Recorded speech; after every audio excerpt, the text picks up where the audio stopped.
আলাইকুম viewers, welcome back to Tukis kitchen. আজকে আমি আপনাদের ম্যাঙ্গো মিল্কশেক তৈরি করে দেখাবো। খুব সহজে এটা আমরা বাসায় তৈরি করতে পারি, যার জন্য আমি এখানে দুটি পাকা আম নিয়েছি এবং এগুলো কীভাবে স্লাইস করে কেটে নিয়েছি। দেন আমি ব্লেন্ডারে এই আমের টুকরোগুলোকে নিয়ে নিচ্ছি। এখানে আমার দুটো আমই লেগেছে, দুটো আম দিয়ে 2 গ্লাস হয়েছে। এই গরমের মধ্যে সবাই আমরা জুস পছন্দ করে থাকি, সো খুব ঝটপট এটা আমরা বাসায় তৈরি করে নিতে পারি। এর মধ্যে আমি অ্যাড করছি টক দই 8 চা চামচ।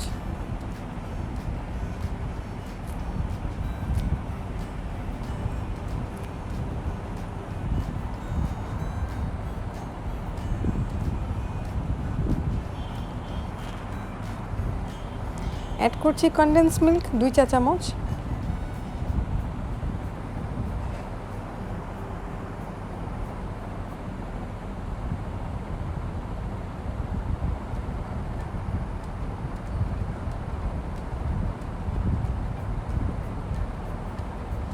অ্যাড করছি চিনি 3 চা চামচ। চিনিটা আপনাদের স্বাদের উপর ডিপেন্ড করে, একটু বেশি মিষ্টি খেলে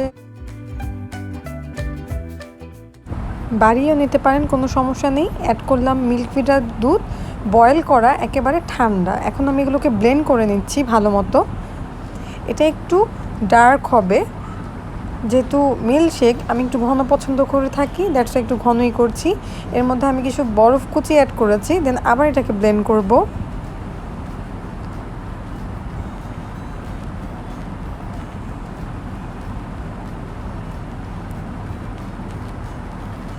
বরফ কুচি দিয়ে ব্লেন্ড করার পর রেডি হয়ে যাবে আমাদের ম্যাঙ্গো মিল্কশেক। এখন এটা আমি সার্ভ করছি, একটু বরফ কুচি নিয়ে দেন জুসটাকে ঢেলে নেব। আশা করছি সবার কাছে রেসিপিটি ভালো লাগবে, সবাই বাসায় ট্রাই করবেন এবং ভালো লেগে থাকলে অবশ্যই আমার চ্যানেলটাকে সাবস্ক্রাইব করবেন। আগামী রেসিপি দেখার আমন্ত্রণ জানিয়ে আজকের মতো বিদায় নিচ্ছি। সবাই সুস্থ থাকবেন, ভালো থাকবেন। আসসালামু আলাইকুম, ধন্যবাদ।